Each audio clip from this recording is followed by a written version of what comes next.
తాకట్లో ఉన్న మీ బంగారాన్ని విడిపించి ఆ రోజు ఆన్లైన్ రేటుకి కొంటాం. Sharma gold company. సుమన్ ప్రేక్షకులకు నమస్కారం అండి. నేను గీతాంజలి.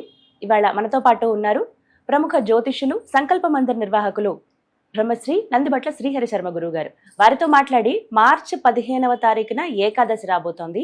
ఈ ఏకాదశి విశిష్టత ఏంటి, ప్రతి ఏకాదశి లాగానే ఈ ఏకాదశి కూడా మనం ఏమైనా నియమాలు పాటించాలా, ఇంకా ఏదైనా విశేషం ఉందా, ఎటువంటి పరిహారం చేసుకోవాలి, ఎటువంటి సమస్యలకు తెలుసుకుందాం. గురువుగారి మాటల్లో విందాం. గురుగారు నమస్కారం అండి. వాగర్థావివ సంపృక్తౌ వాగర్థ ప్రతిపత్తయే జగతః పితరౌ వందే పార్వతీ పరమేశ్వరౌ.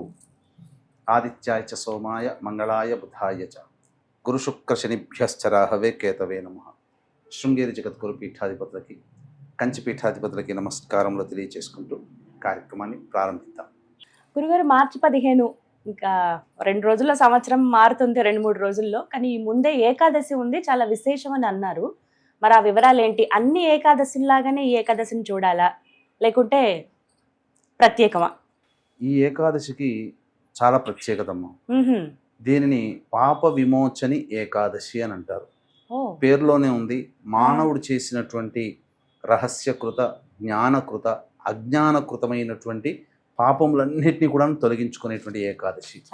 పైగా ఇంకొక విశేషం ఏంటంటే, మనకున్నటువంటి 24 ఏకాదశిలలో సంవత్సరం పొడుగుతా ఇదే ఆఖరి ఏకాదశి కదా. మళ్ళీ కొత్త సంవత్సరం ప్రారంభమవుతుంది, మళ్ళీ కొత్త విధానంగా ఏకాదశిలు ప్రారంభమవుతాయి. అయితే ఈ సంబంధించినటువంటి ఏకాదశిలో మనకు ప్రధానంగా ఎవరి ద్వారా మనకి ఇవన్నీ ప్రకటితమయ్యాయి ఏకాదశిలో విశిష్టత అంటే, శ్రీకృష్ణ యుధిష్ఠిర అంటే ధర్మరాజు మధ్య ఉన్నటువంటి సంవాదం.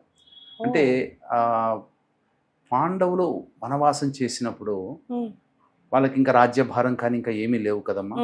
ఇక ఆ సంబంధించినటువంటి ఆ సంవత్సరాలన్నీ కూడా కేవలం ధర్మపరమైనటువంటి విషయాలు చర్చాగోష్ఠి చెప్పుకుంటూ ఎవరి దగ్గరైనా మంచి మంచి విషయాలు తెలుసుకుంటుండేవాడు. ఇందులో భాగంగా కృష్ణ భగవానుల వారు రాగానే ఏకాదశుల విశిష్టత గురించి తెలపమని చెప్పడం. అందులో ఈ పాప విమోచని ఏకాదశి అంటే పాల్గొన కృష్ణ ఏకాదశికి సంబంధించినటువంటి విశిష్టత తెలియచేయమనంటే, ఇది కృష్ణ భగవానుల వారే చెప్పారమ్మా. అన్ని రకాలైనటువంటి పాపములు తొలగించుకునేటువంటిది విధానం ఇది. అంటే పూర్వం దీనికి సంబంధించినటువంటి గాథ కూడా ఉంది. పూర్వము ఈ సంబంధించినటువంటి చవన మహర్షి కుమారులైనటువంటి మహామునీశ్వరుడు మాధవ అని చెప్పి, మాధవి అని అంటారు. సో అతను చాలా గొప్పదైనటువంటి ఉపాసనాపరుడు, తపస్సులో నిష్ఠాగరిష్ఠుడు.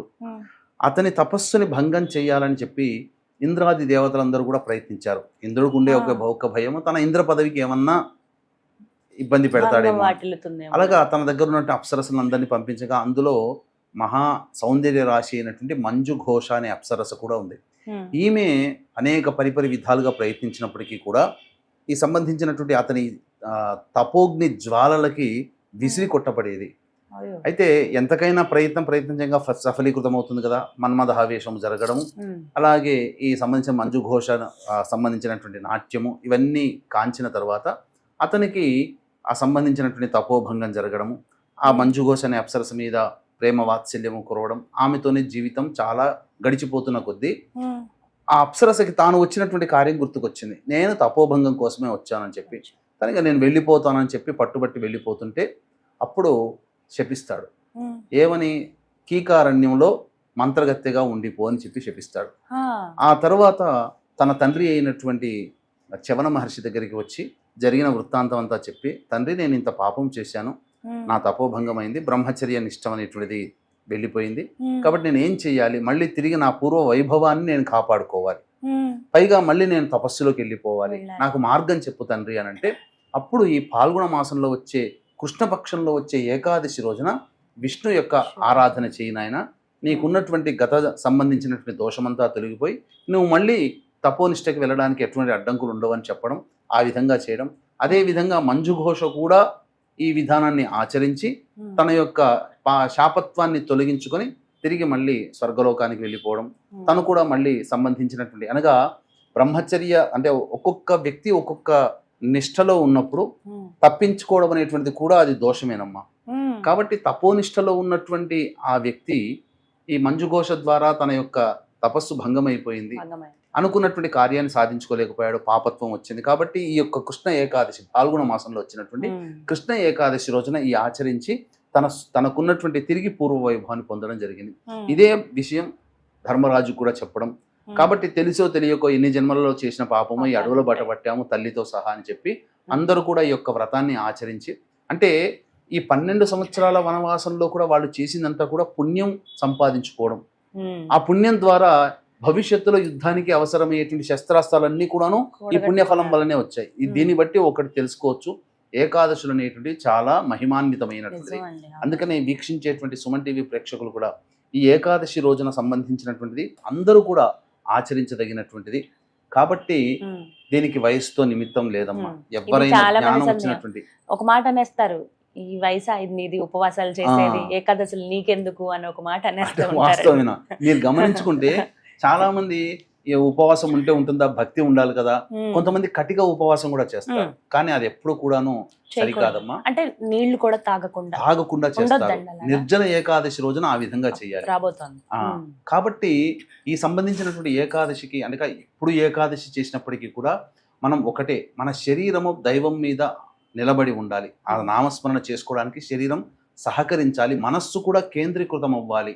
వేరే విషయాల పట్ల మన మనస్సు వెళ్ళకూడదనంటే శరీరానికి శక్తి కావాలి. కాబట్టి పాలు పండ్లు ఇతర పదార్థాలు అంటే ఉడికించినవి వేపుడు చేసినవి కాకుండా పాలు పండ్ల పదార్థాలు తింటూ శరీరానికి అవసరమైనప్పుడల్లా సంబంధించిన శక్తిని ఇస్తూ మన యొక్క వ్రతాన్ని ఆచరించవచ్చు. తద్వారా అన్ని విధాలుగా మంచి జరుగుతుంది. వీక్షించేటువంటి ప్రేక్షకులు కూడా ఈ సంబంధించినటువంటి ఈ రోజున కొన్ని నియమాలు అనేటువంటివి పాటించాలి. ఏ విధంగా చేయాలి, తప్పనిసరిగా ఈ సంబంధించినటువంటిది చేయాల్సినటువంటిది. అంతేకాకుండానమ్మా ఈ రోజున ఒక చిన్న పరిహారాన్ని పాటించడం ద్వారా అఖండ ధనలక్ష్మి యోగము కూడా పొందేటువంటి అవకాశము గోచరమవుతుంది. కాబట్టి ఆ విషయాలన్నీ కూడా తెలియజేస్తాను వీక్షించేటువంటి ప్రేక్షకులు కూడా. ఈ ఏప్రిల్ 1వ తారీఖు రోజున చైత్ర పౌర్ణమి మరియు క్షిప్ర నక్షత్రములు అత్యంత శీఘ్ర ఫలితాన్ని ఇచ్చే నక్షత్రాల్లో ఒకటైనటువంటి హస్త నక్షత్రం ఉన్నటువంటి రోజున సాయంకాలం 6 గంటలకి మన పీఠం ఆధ్వర్యంలో సర్వదోష నివారణ పూజలు హోమాలలో భాగంగా మృత్యుంజయ హోమము, నవగ్రహ పాశ్వత హోమము, అలాగే సుదర్శన హోమం, రుద్ర హోమము మరియు లక్ష్మీ మూలమంత్ర సంపుటిత లక్ష్మీ సూక్త హోమం జరిపించి శక్తిపాతం చేసినటువంటి కరుంగలి మాల ఇవ్వడం జరుగుతుంది. అవకాశం ఉన్నటువంటి వాళ్ళు 1వ తారీఖు మధ్యాహ్నం 3 గంటల లోపల మీరు గోత్రనామాదులు నమోదు చేసుకోవచ్చు. ఈ రోజు చేయవలసినటువంటి విధి విధానం క్లుప్తముగా తెలియచేయదలిచినట్లయితే సూర్యోదయం కంటే ముందే నిద్రలేచి కాలకృత్యాదులన్నీ తీర్చుకొని ప్రధానంగా ఆ స్వామి దగ్గర తులసి పుష్పమాల స్వామివారి చిత్రపటానికి వేసి ఆవు నేతితో దీపారాధన వెలిగించి విష్ణు సహస్రనామ పారాయణం చదవాలి.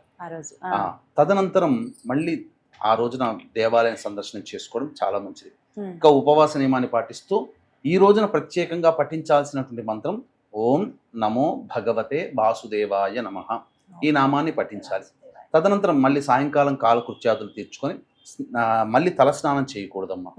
కాళ్ళు చేతులు కడుక్కొని ఒకసారి చేస్తే చాలు, నియమం అది.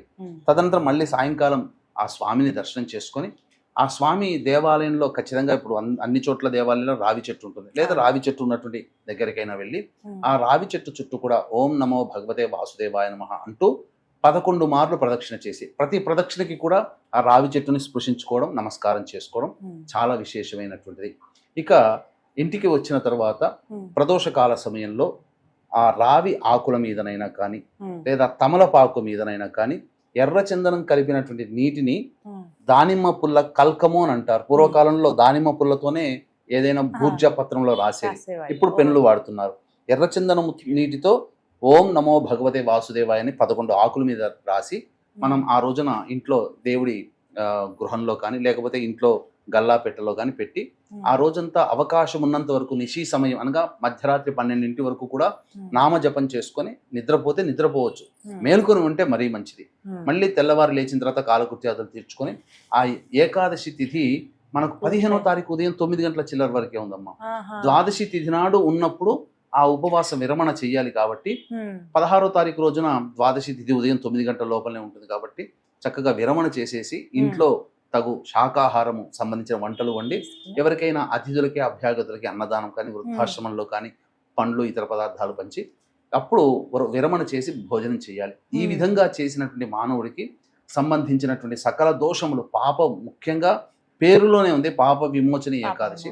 అన్ని విధాలైనటువంటి పాపంలో తొలగిపోయి ఆనందకరమైన జీవితం. ఎందుకనంటే ఈ తర్వాత ఉగాది ప్రవేశం చేస్తుంది. మానవుడి జీవితంలో కొత్త సంవత్సరం అనేటువంటిది వస్తుంది. ఇక గత సంవత్సరంలో తెలిసి తెలియక ఎన్నో పాపాలు చేసిన వ్యక్తి ఆఖరిగా ఆ పాపాలతో తొలగించుకునే ఏకైక మార్గం ఈ యొక్క పాప విమోచన ఏకాదశి రోజున మనం ఉపవాస నియమాన్ని పాటించడం, దేవతా నామాన్ని స్మరించడం.